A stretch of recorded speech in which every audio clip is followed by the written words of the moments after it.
Championship and fast-track yourself through the race with vehicle and asset finance from ABSA. Today, tomorrow, together.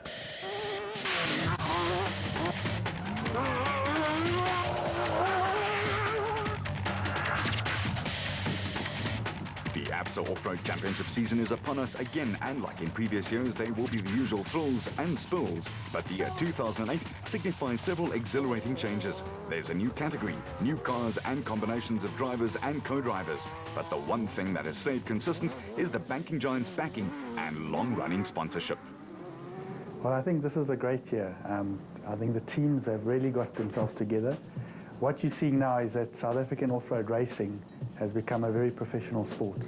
The road show itself is really a magnificent spectacle. And I think the guys that are really gearing themselves up. From our side at ABSA, the partnership together with Ford, Nissen and Toyota is, I think, a unique situation where three companies, motor manufacturers, get together with ABSA and we put together a phenomenal type of off-road racing which really sees some incredible action. And what benefits do manufacturers get?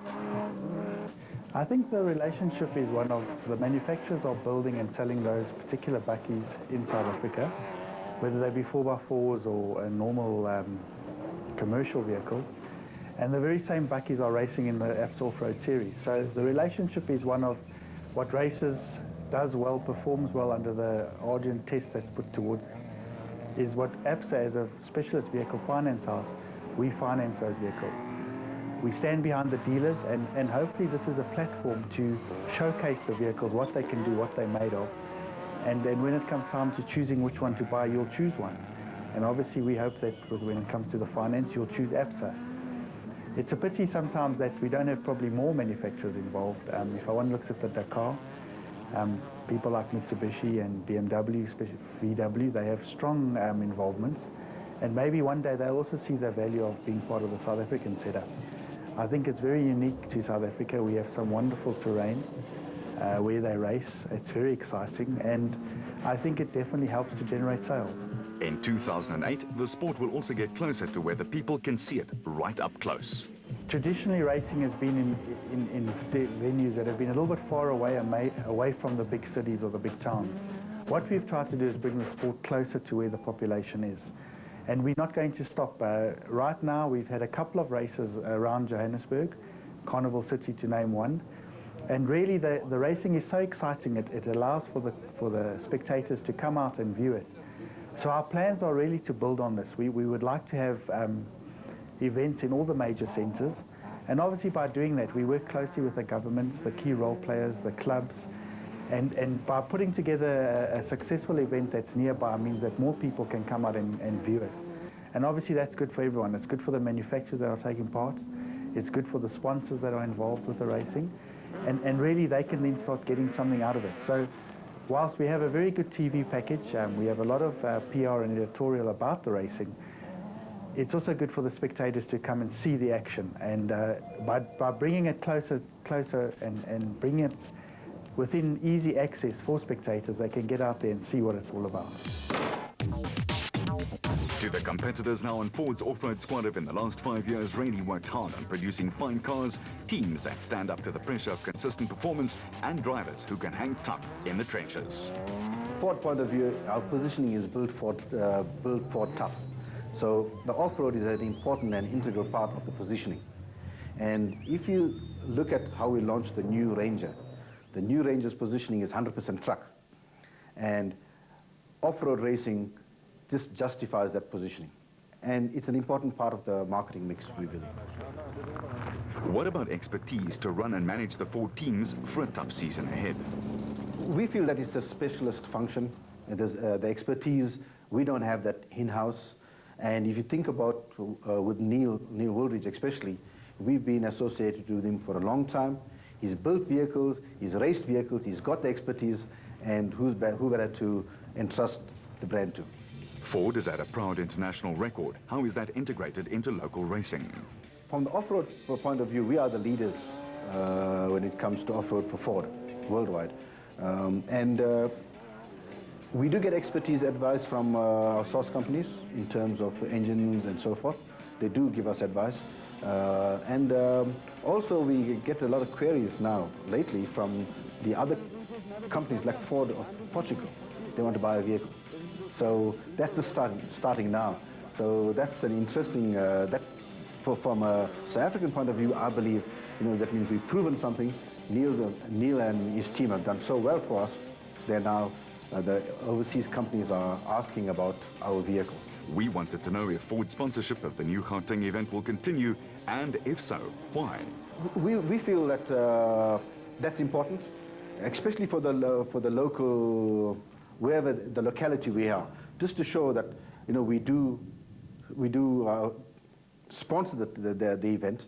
It's good for publicity. It's good to show that Ford is part of the team, and not only racing but also just sponsoring an event. It's good for our customers, and we use that as an opportunity to take our customers to, take some media to the event, and also our internal people. It's an important part of our sponsorship. Does it affect sales as far as the off-road vehicles are concerned, and is it possible to quantify it? I'd like to believe that the off-roading is part of the marketing mix and has resulted in good sales. And we can't quantify specifically what off-road has done for us, but together with the other marketing mix, I think it's done a world of good. As I said before, it's part of our Ford tough heritage, and we believe that off-road plays an integral part, an important part of that fact. The SP class has brought a new interest to the production vehicle category of racing, especially for Ford. Look, the formula of SP is fantastic. There's certain components that everybody has to use, and then it's down to how we put the car together and the backup that we have. So we believe we've got the best team and the best backup. We're looking a little bit in developing a bit more power, but last year we won the last race, and if we can take it forward from there, hopefully we'll start off on the same footing this year. There is also a new program that has worked very well for Ford, and that includes all the dealers, an exciting venture that involves another tier of the market. Well, it fits in with the Ford dealer program. We've now got all the dealers involved in our program, and obviously with the new 3-litre Ranger, that is the new shape, the new evolution, and so we've rebodied the cars, and it actually gives us a little bit of advantage in certain areas. There are also a few interesting and big-name signings on the books for the blue and white trademark oval. Well, we're fortunate. We've got a few new partners this year.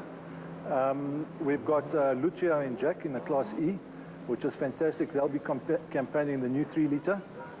And then we've got Neil and myself, also in SP, which have been there forever. Mark Ferguson and Craig West in the SP. And then we've got Kobus and Rion in the X, that was our old car from 2006. And then, of course, we've got LP and I think Henny Testeger. So, yeah, we've got a fantastic team, and I think Ford will be a great force this year. The signing of Cox and Testeger, who have formed a championship-winning combination before, is a big coup for Ford and will no doubt be a big threat throughout the 08 season. Well, eventually they all come across. I mean, it only takes a matter of time, and they all get to where they should be. So, no, it's great to have a good competitive driver and navigator in another car.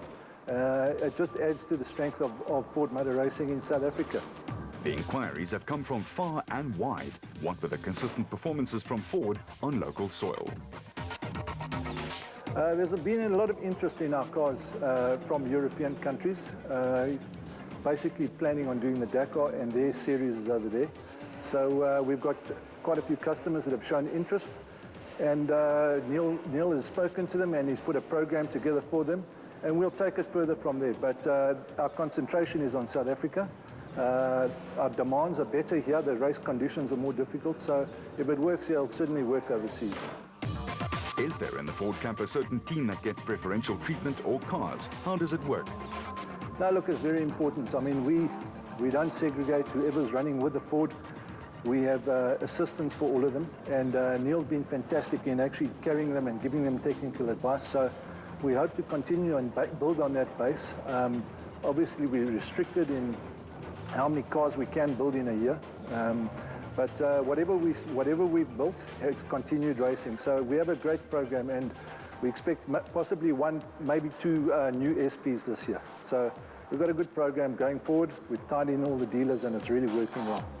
Vehicle and asset finance from ABSA, going the extra mile to get you financed. Tour, live on Supersport, proudly sponsored by Telkom Business.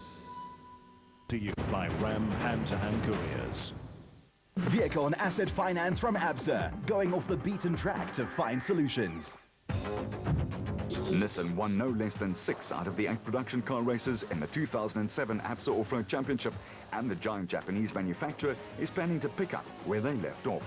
One of their key factors to success is their technology and the clever use of it. Motorsport manager Glenn Hall. Well, the technology in these off-road pickups is actually quite extensive, and we've got 3 major manufacturers fighting for the championship. So we put a lot of emphasis on our past experience and developing new small features continuously to make the cars faster and faster. And of course, reliability is such a key issue, so the drivers can push them harder for longer. And that's exactly what happens in off-road racing. But Nissen seems to be doing it better for longer. It all comes down to knowledge. For us, the technology that we learned during all of the events that we've done over the past 8 years is substantial. Going to Dakar and having literally 10,000 K events is also an incredible wealth of knowledge that one can gain in actually a short period of time. So we access those technologies literally, on a daily or weekly basis, going back, what broke, how did we make this, and how can we do it better next time. Not that they haven't been doing it well already, but where does their strength lie? Is it teamwork, the cars, reliability? What really works? Well, I think that the strength in any team is the individuals, and of course I head up the team, but I'm only just a small part of that. Everybody pushes hard together, and we try to act as a family and try to grow together, and we have simple sort of buy-off lines that I like, that every day we must try and learn something new, and we've got a lot of new young technicians on board, and it's a great privilege to be able to teach them stuff and watch them grow, and that's how we grow the team and get stronger and stronger. Hall was awarded one of the most prestigious awards in South African motorsport and was humbled by the experience. I was very fortunate to receive the accolade from the Colin Watling Award for achievements outside of in motorsport, but not as a competitor. And that again is a tribute to the entire team and really all the experience that we've gained, and it's a real honor and a most enjoyable evening. It was too. It was 200 or 300 very influential people there from business and from the sport, and of course the media who made this possible. Well, we've got a small change this year. We've got Francois, who's decided to take a sabbatical away from the car. He wants to go and do a little bit of traveling and develop some business opportunities he's got, and I expect we might well see him back again in the future. And so Hannes will be partnered by Jean Moore. Jean is a really great guy with fit in well to the team, which is very important to us, and he's young to be able to stay with us for a long time. We don't like changing team members too often, actually, because it's quite nice. We're tight and we're close, and everybody helps each other. So I think John will fit in well. And of course we've got Duncan and Ralph, who did a fantastic job last year. Duncan winning his 2nd championship. So we've got a lot of experience there. And we've got Ivar Tollefsen from Norway, who's really grown last year and shown how consistency, methodical approach, which he is, and I mean, he's a very successful businessman, and he's been developing his skills during the year and finished 3rd in the championship. Fantastic achievement, I think, especially considering the fierce competition that we've got.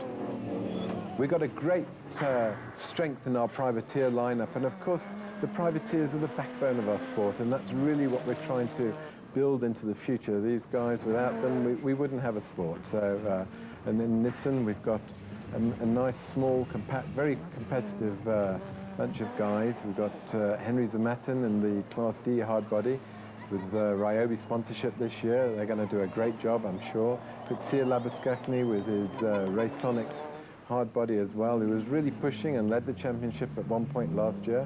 So those guys are heading our Class D. We've got Thomas Randall in Class E. Now, Thomas has been showing potential for the last 18 months, and we'll be pushing him to win the championship this year.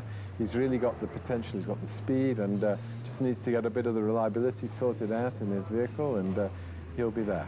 The privateers pulled Nissen through to another manufacturer's trophy, and Hall is aware that they would not have done it by themselves. The privateers in winning the manufacturers' championship are essential. Without them, we simply could not do it. So, you know, we place a lot of pressure on them, and we'd like to really extend our sincere thanks to all of the privateer entrants we have in Nissen, and without them, we couldn't do it. What is the Nissen team strategy for 2008? What have they got up their sleeves? Yeah, the strategy for 2008, wow, I think it will be pretty similar to 2007. So I'll be asking the drivers, A, drive as fast as you can, B, don't damage the cars, C, be at the finish, and hopefully the rest will take care of itself. You know, we've got some really great guys. The cars have been so reliable. You know, the Navara has been a real revelation for us. With last year, if we added up, we did 15,000 racing kilometers and literally only had 2 minor failures in the car, and one of them shouldn't have even really happened. So the reliability has been great, and of course this gives the confidence to the drivers to be able to push for 6 hours at a time, flat out, and it's tough out there. So that'll be the strategy for 2008. Go as fast as you can for as long as you can and bring it home. There are some changes to the production car category, but nothing earth-shattering. The 3 classes intrinsically remain the same. The prolific championship-winning navigator Franz Jordan, however, is the production car representative in 2008. The classes are basically the same as in the past. You know, in every aspect of sport, there are rules. And in our sport, in motor racing, and in more particularly in this case in off-road racing, we have to abide by the Motorsport South Africa rules. It's all inscribed in the book. When you buy your license, you get all the regs and rules, and you build your car according to that. On the production side, we basically only got 3 classes. We've got a Class E, a Class D, and then the super production, the SP class. Basically, Class E is 3.5 litre maximum, diesel or petrol. In the diesel variety, you can have the turbo-fitted models, and it's, as I said, it's the 4-cylinder class. Very limited modifications. Class D is 6 cylinders, very standard cars as well. The modifications are limited to the suspension. You may put a stronger suspension into, you know, we run in difficult conditions. So you can reinforce mounting points, you can put stronger springs and struts and other shock absorbers in. You can strengthen the steering mounting points. There's a couple of modifications, but basically it's a standard vehicle. Limited modifications on the engine as well. Nothing on the manifolds, nothing on that can really make it go faster. You can do some stuff on the electronics. You can balance the motor, but it must be a standard car. That is basically what Class D and E revolves around. The man in the street can buy that car and he can run with it on his dirt roads, and he will have a good vehicle. And that's where the testing program also comes on for the manufacturers. I know that the manufacturers has done a lot of modifications on cars, gearboxes, buckies, LDVs, that came from rally or race-proven stuff that broke, gearboxes that a problem in the gearbox has been rectified on one of the manufacturers, a problem on the front diff has been rectified on another manufacturer. So it's a very good testing ground for the manufacturers. What about SP? The SP class comes from the old Class T cars. Now, SP car stands for super production. It's a full-blown race car. That is an exciting car to be in, and it's also a very much cheaper form of racing than the old Class T cars, and that's why the super production cars were brought in. The engine must be fitted in the original position, unlike the old Class T cars that had the mid-engine. The suspension is highly modified. They all run with a sequential gearbox of the same make. If I can explain a sequential gearbox, it works like a motorbike gearbox. You start on the one side, and first is on top and 6 is in the back, and you just pull or push it whichever way you want to go. It's a very strong gearbox. That's a very, very fast car, very strong car, and but they are fitted with a restrictor on the inlet manifold to curb the power. The reason for that being that you want to keep it as cheap as possible. And I can only think of one manufacturer during the last season that's had an engine problem. So it proved to be a successful formula. It started off with 246 SP class, and this year there's going to be 17 after the third year, third full season of SP running. So that proves the point. It's going to be a very exciting season between the manufacturers. There's going to be Ford, Nissan and Toyota, and there are rumors of some other manufacturers also coming in.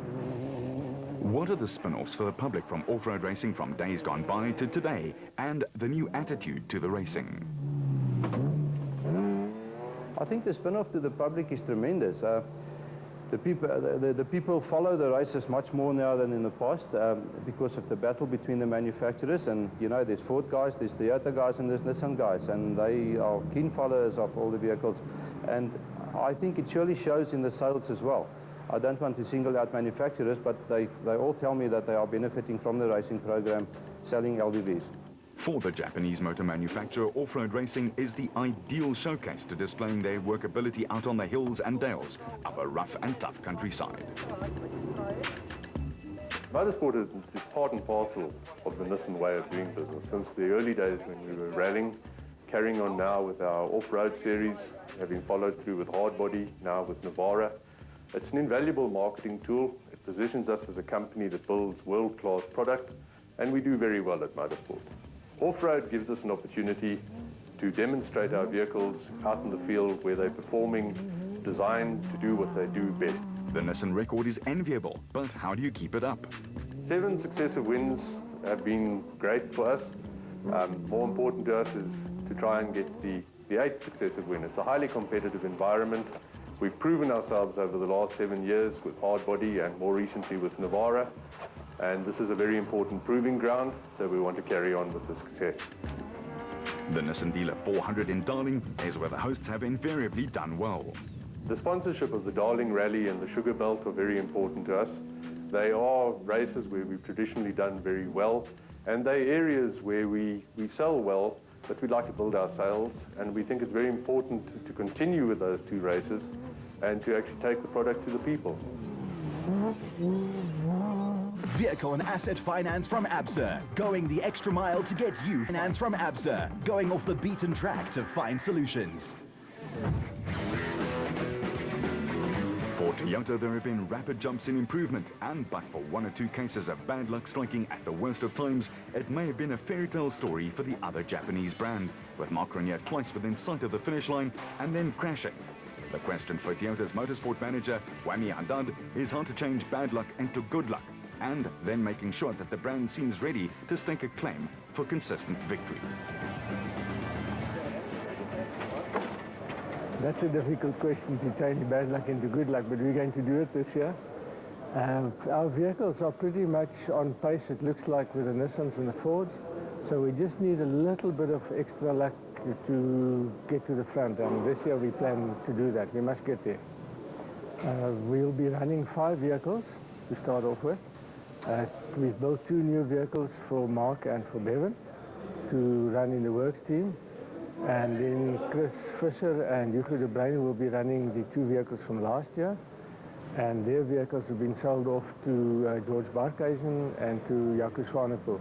And then Mike Thompson's also built a vehicle, and if I remember correctly, now that's 7 and not 5. Toyota have a large contingent in the ABSA Off-Road Championship, and there is method behind their madness. The idea is the more vehicles you have, the better presence you have at events, then it's just Toyotas.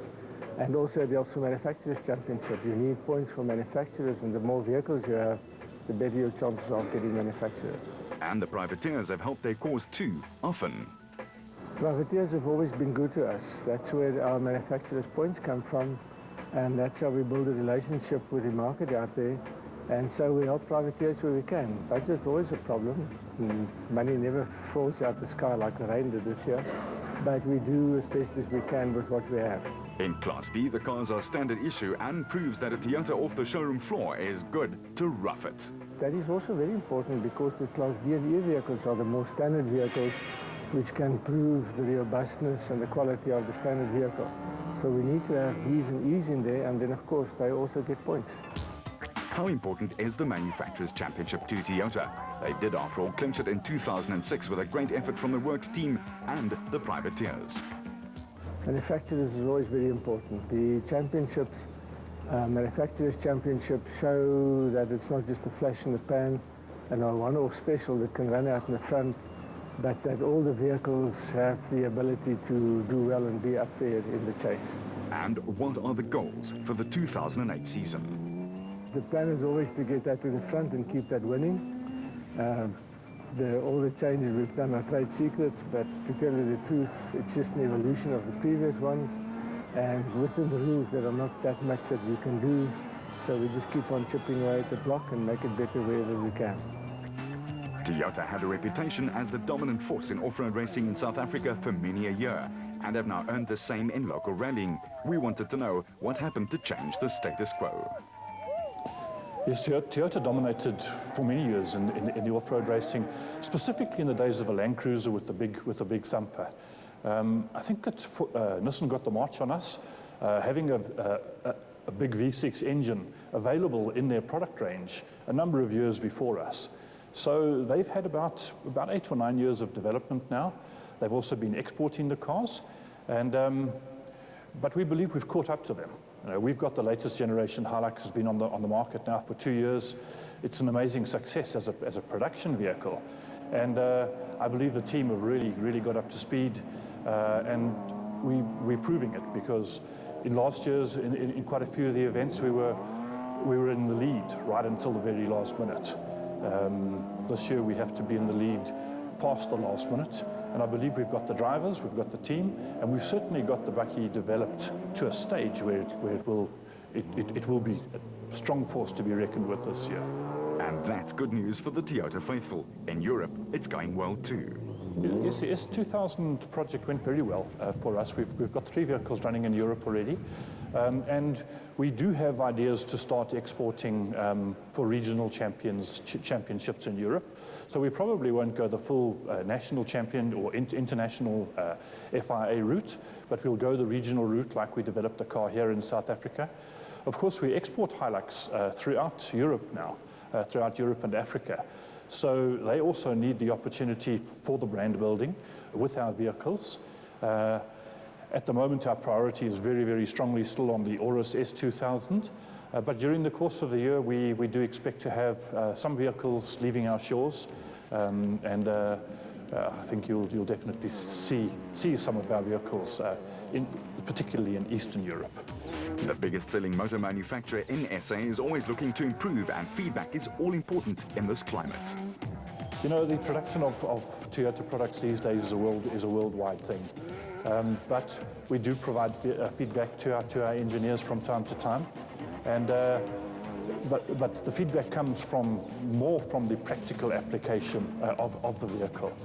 So we give odds and ends of feedback, little bits here and there, and where possible it is integrated into the modifications that are made over time. But these things take a long time in a big corporate environment. You know, the Hilux project is an 800,000 vehicles a year project around the world, of which we make about 80,000. So we're relatively small in the world for Hilux, but we are respected as being manufacturers of rugged vehicles. Toyota has also been a long-time sponsor of races in far-flung or rural areas, like Lydenburg and neighbours Botswana. It's very important for Toyota to be involved in the rural communities in certain areas, and we've chosen Botswana and Mpumalanga, so the Lydenburg off-road event is very important for us, and in fact we're already starting planning of that event, which is in October of this year. So it's important for us to be seen in the rural areas. Obviously Hilux made its name with farmers, and it's important for them to be able to see us operating in these conditions. Botswana as well, very big market for us. At times we have up to 50% market share in Botswana, and it's very important for us to be seen, to be involved with the communities and providing entertainment, because ultimately off-road racing for the public needs to be entertainment, and it needs to prove our ruggedness, durability, as well as provide excitement to the public. Winning is selling, as the parlance goes in motorsport. In rallying, it's been happening just about forever, and it seems close in off-road racing too. Well, it's extremely important to us. You know, we've been winning the rally championships for many years, and for many years we also won the off-road manufacturers championships, and it's important to us too, because that shows the support that we give to the private operators in the sport, and it shows their dedication to us. So, of course, the Castrol Toyota team, the works team, is the most important part for us, but all of the guys that are running out there in Hiluxes, we're very proud of all of them, and we'd like to share the manufacturers championship with them. So the message is clear. Look out for Toyota in 2008. Vehicle and asset finance from ABSA, overcoming on Supersport.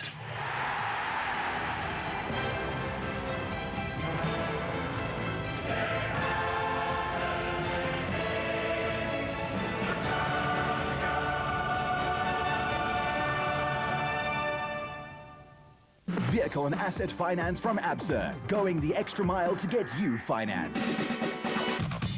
In the special vehicle category, or the cars referred to as space frame vehicles, the competition is also exacting and fast. There are new cars, new designs, old favorites, and a burning desire to succeed, present with all the top competitors.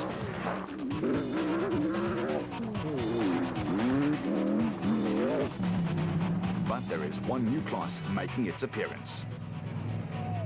The class is A, which is our normal top class, which is totally unlimited suspension, unlimited power plant, and there's no limitations on suspension. Class B follows pretty similar guidelines, except that its capacity is limited to 2 litre. And then obviously we've got we're very excited about Class B, which started off as being a Pro 6. This class was designed specifically so that we can curb the expenses in this class, and the guys can budget properly, that we don't have the runaway cost we have in Class A and in Class B. The V6 power plant is readily available, and there are various manufacturers that vehicles came out with that. The only real restriction on that is that it is only allowed to be a 2-wheel drive, and it has to retain the original inlet manifold. In short, that describes the class. And there's quite a few vehicles being built already, and I think it's going to be a tremendously exciting class. The quality of the racing in the special vehicle category has grown rapidly due to the fact that there have been so many more entries in the last few seasons. The growth of the South African space frame vehicle design and built has just skyrocketed. We've got BAT on the forefront there that's been dominating both A and B class for a couple of years now. Got over 35 vehicles racing locally. Have exported 2 cars to Australia already. Taken the original American concept, redesigned it specifically for our conditions, using a lot of proven parts. And I think we sit with a winning car there. We've also got the Zarkos, which is a uniquely South African car. Hendrik Fourie was adamant in trying to retain the costs of this vehicle, and has been very successful in it as well. And also last year, towards the end of last year, they moved into Class A. They already got a podium first place in one of their Zarkos, and developments is ongoing, and it's just up the standard for all the other local manufacturers. And the road forward, I think that our cars, the local cars, will be dominating sport. The BAT specification 1 through to 3 and now 4 certainly has revolutionized the sport here on local soil, but the foundation was laid by the old-time designs that were around and still are. The Jimcos and the Porters have provided the platform for the design and the development of the uniquely South African vehicles, and they remain race winners in their own right. All that the local guys have done is they've customized the vehicles more to our conditions. Our conditions are, I believe, far rougher than what they are in the States. We do a lot more sharp cornering and deep washouts and ruts and stuff, and tight sections through felts, up through typical bushveld scenery. And they've taken all the best out of the imported vehicles and put it into their local vehicles. The Motorite team has dominated proceedings in the last few years, and there are some teams who are ready to knock them off their perch.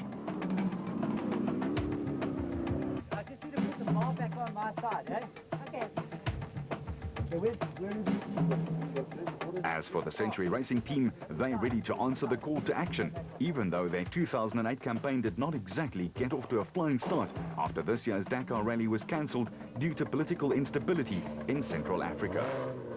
We didn't start 2008 very well with the Dakar not running. We're all ready to go, but well, plans have changed a bit.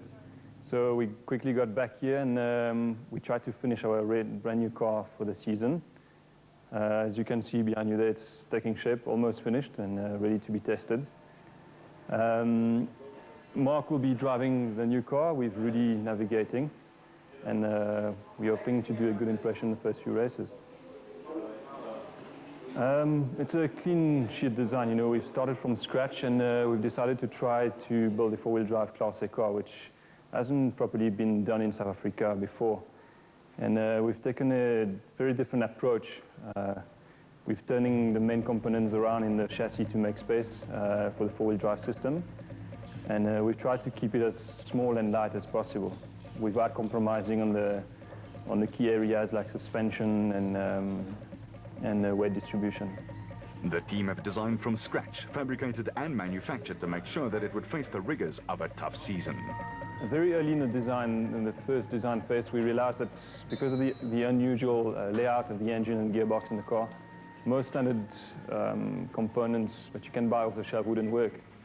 So we started designing every single part on the car virtually. So we can say that 90% of the components in the car have been either locally machined or fabricated here in the workshop. And whatever standard parts we've used had to be modified to fit the car. What were they trying to achieve with a new look Class A car?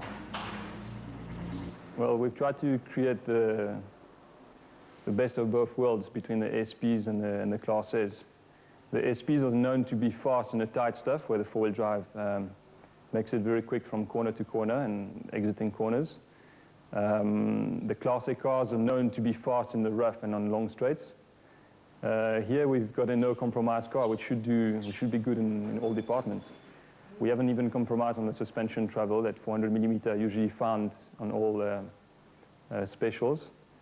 Yeah, we'll have to see where the weak point is, but we don't think there's one right now. It's clear that the new Class A Century property development car is a mixture of the latest technology and old-time experience, and that's always a lethal combination. For the men and women who race under the tried and trusted BAT banner, there is a myriad of great memories to draw on. Victories aplenty and years of experience. Former Ford SP driver Brandon Harkis will be back in a Motorite BAT with a highly regarded former SA champion Richard Leek doing the calling for him. Well, 2008 we've got some exciting new projects on the go. Not just from our side, but the whole of off-road racing is in a very healthy state at the moment, and there's new manufacturers coming in. There's a new class coming in with allowance for V6. As you know, there was a V8s and V6s used to be together, and now we've split the class, so we're looking forward to that. I really think that the V6 class is going to take off.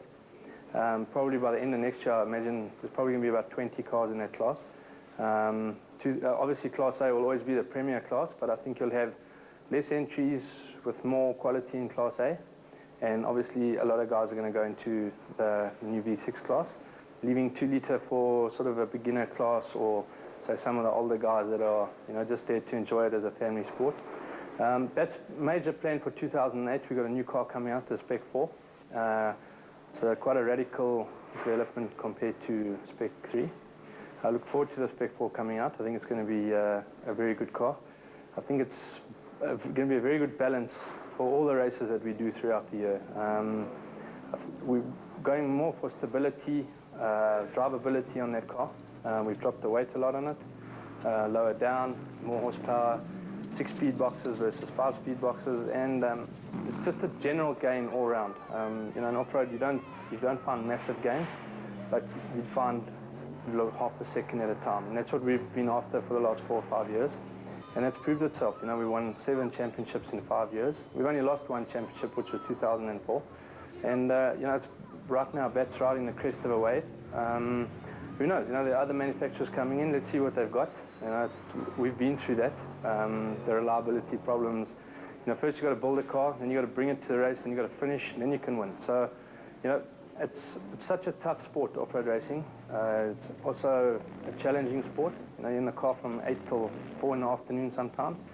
And we just think that, you know, off-road's in a great state. We're probably going to have over 40 specials for the year. Bat racing on its own has produced more than 30 cars. So, you know, the whole sport on a general is on the up, including the manufacturers. They've, you know, their numbers have increased. In fact, they've doubled since they first started the SP class. So it's all systems go for 2008. The Spec 3 car is advanced but made for slightly smaller men. The Spec 3 was designed around, basically Motorite has spearheaded the BAT brand for the last 3 years. The car was built around, obviously, a couple of my ideas, a couple of their ideas. And the one major problem that we found with the Spec 3 is that, you know, the tall customers can't fit in the car. They were obviously designed around Evan and Alfie, and they, you know, not the tallest guys in the world. So we found a problem that, you know, a lot of our customers are big guys, and we couldn't fit them in the car. So that led us to redesigning the car, more comfort. We also went for a dual chassis that can be used along the Dakar lines. It can fit 400 liters of fuel, whereas the Spec 3 we were very limited on fuel and size of the driver. So that was a major inspiration for building a Spec 4, and obviously, you know, every evolution has always come out in just a gradual bit better. Like I say, there's no major jumps, but, you know, we're looking forward to a new car. Mike Whitehouse was the first to put his money down and get involved in the project, so his car should be running by the weekend, and obviously we look forward to seeing that at Cape Town. We have a further 5 on order, and a further 2 for Australia on order, which is very exciting for us. You know, I think in this business with the rand dollar, you have to diversify, and you have to be able to make money when the rand is strong and when the rand is weak. So obviously when the rand is strong, you know, the local customers benefit, but if the rand depreciates the way I think it possibly may, then you have to be able to export in order to stay alive in this business, you know. It's a very demanding business. You know, like I say, for 5 years we've been through a lot of ups and a lot of downs, but fortunately we've managed to stay on top. And on top is where the black and silver brand and the Bats would like to stay. How does Brandon feel about the opposition car builders, though? You know, I always say to people, you know, Jimco's and Porters, they're very, very good cars. Make no mistake. They're obviously built for their conditions. Their conditions being high speed, big holes, extremely tough on suspension, drivetrain in America. They're not, in my opinion, built for our country, and whereas a BAT is specifically designed for our terrain, our conditions, our needs. So that definitely gives us an edge. And the BAT's biggest plus is that, you know, you pay a lot of money for these cars, but you lose very little on a BAT. You know, we've kept the second-hand value extremely high on these cars, which is a very positive feeling for somebody who's going to buy a car. You know, I give buyback on the car. So we're probably the only company in the world that will give you a buyback on a racing car, which is nice for a customer to know. If he's going to pay X amount for a car, he's only going to lose X amount on the car. So that gives them a lot of confidence going into the deal. Like I say, we've got over 30 cars out there, and you know, at the end of every year, there's a lot of musical chairs that take place. You know, people just move from one car to the next, and it's very easy for them. You know, they don't have to chip in too much. As I say, the value of the car is kept very high. And that gives us the major edge. You know, what I've seen in the past, Jimco's and Porters, if you buy the car, whatever amount, they'll end up being worth less than half of what you paid for them. And, you know, guys don't like to lose that kind of money. So that's really BAT's edge. And like I say, our cars are designed specifically for our conditions. You know, I wouldn't try to send one of our cars to America. And if we did, it would be a complete redesign again. So the Brandon Harkis Motorite combination will without any doubt be the ones to watch. He is, after all, one of the most determined characters in the sport. But in the Western Cape, Darling is the venue once again for the pipe opener of the first of the 8 race meetings on the ABSA Off-Road Championship calendar. The Victoria and Alfred Waterfront in Cape Town, however, will kickstart events as the drivers, mechanics and team managers meet and greet their fans at an expo aimed at creating interest for the race through the dry and dusty parts of the Western Cape to delight the locals and set the pace for the rest of the season. Darling is always dry at this time of the year, and 2008 will in all probability be no exception. The route, as laid out by the Cape Peninsula Motorcycle and Car Club, has been altered rather drastically. It features, in the words of the organisers, a bit of everything, and will be a severe test of skill, patience and courage. It starts off with a prologue at Kikwesvlei over 75 kilometres, which sets the starting positions for the racing proper on the day. Entries in the SP class has risen to an all-time high of 13, and the big 4-litre production car list is headed up by the defending champions Duncan Foss and Ralph Pitchford, who in the fire engine red Nissen Navara will be marked rather tightly due to their national championship status. However, 4-time champion Hannes Grobler has always featured well in Darling, and he, with a new co-driver, the experienced John Moore, will be a favourite yet again. For Toyota, the luckless Mark Cronier and his faithful navigator Chris Birkin will be back behind the wheel of their Toyota Hilux in the thick of things, no doubt. The 23-time national champion on 2 and 4 wheels, Alfie Cox, is again back in the production car class, and this time in the highly competitive SP class. He and another former national champ, Henk de Steger, saddle up the impressive-looking Motorite Ford Ranger 4-litre to try to halt the 7-time consecutive championship-winning run of Nissen in the fire engine red. Fontonda and Guapa will be very solid support in their big Ford Ranger in the SP class, and this is certainly where Ford's reliability will come into play yet again. Harold Kuhn's green and black Landy is a perennial crowd favourite, especially with the Land Rover faithful, but this car has also moved up to the SP class. It will be interesting to see just how the team adjusts. The consistent Micro and Excel dealer team Toyota and the skillful hands of Hichu and Jaap de Bruin will be one season stronger in the experience department, while Chris Visser with Jaapie Badenhorst and then Neil Woolridge and Kenny Scholthammer and their Ford Ranger will be amongst the front runners. In Class D, Cliff Weichelt has a new man beside him, Jimmy Goch instead of son Louis, while Ramon Besuitnout reacts to the calls of Stefan Locke in their big Toyota Hilux 3.4.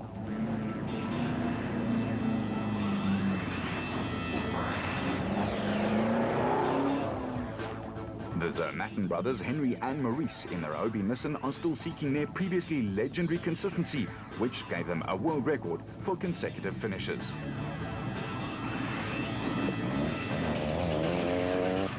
While the Raconics team of Kutsia Labuskachny and Johan Gerber need slightly better luck in 2008.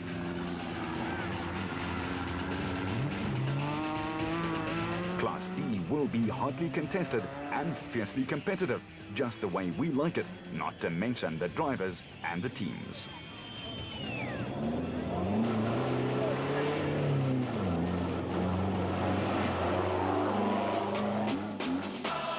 The husband and wife combination, the Barkhuizens, Sharon and George, have moved out of Class E and into the SP class, thus leaving a void there, but the Rurikon team will be one to be reckoned with, as their 2007 shine gave them a lot of confidence and credibility, thus proving that Class E is a breeding ground for drivers to mature, nabs to learn in the hot seat under pressure, and to form a solid combination who can then move up in the classes.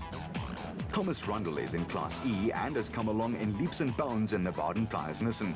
If he continues on the same learning curve, he will be one tough man behind the wheel this time round. As for Jack Peckham and Lucio Santoro, they've had the diesel Ford eating right out of their hands and have driven a car with just the right combination of holding something back and then giving it horns. And then forget about Jannie Visser and Joks Leroux in Class E at your own peril. They'll be there or thereabouts. Class A entries total no less than 15 for the Darling race and should be the hottest contested category of the whole lot. The defending national champions, Evan Hutchison and Kim Bergman, are back and are looking mean, while the runners-up in 2007, the father and son combination of Nick and Ryan Harper, are also doing duty again in the big turquoise Atlas Comco bat.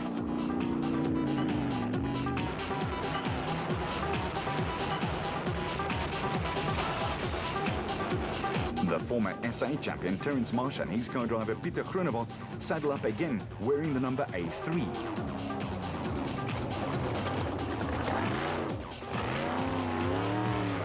While Herman Silwalt and Paul Helberg and their Zarko Magnum with a big Chevy engine will again be ruffling a few tail feathers during the season like they did in 2007. The racing conditions ranged last year from dry and extremely dusty, which hampers visibility and thus consistent speed, through to muddy and very wet, which again tests engines, air cooling and road holding ability. And then in the Amatale 500, racers even had to contend with snow, where traction was all important. In the 2008 season, it will be exactly the same and then some, as a lot of Southern Africa's weather patterns have changed greatly, making car setup a bit of a guessing game at the best of times.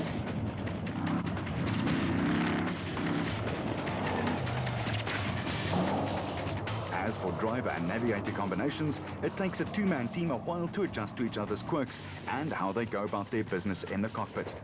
What is certain is that the combinations have to find their feet quickly. If you happen to lose out on points early on in the adjustment phase, it's really tough to play catch-up later on in the season. Add that up with mechanics that have to know how to handle driver and navigator combinations, and you can clearly see that off-roading is not just about putting pedal to the metal, it's also serious man management too.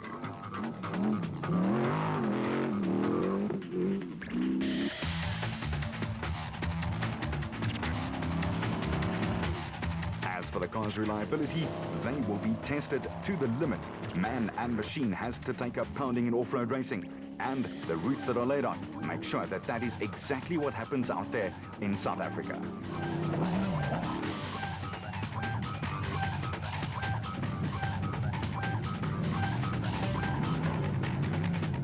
But the rest of the racing in the other classes will be intriguing to say the least.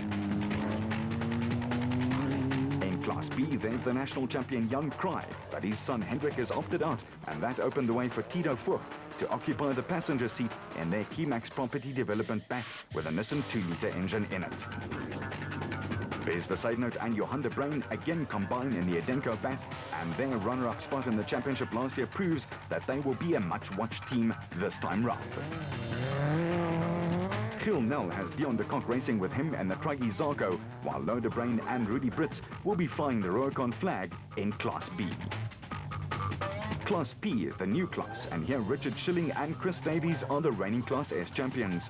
Nick Gosler and Richard Carolyn will resume their battle with the champions from 2007, while brothers David and Gary White will try to put a stop to their championship run in the Rurikon Off-Road Racing Team bat.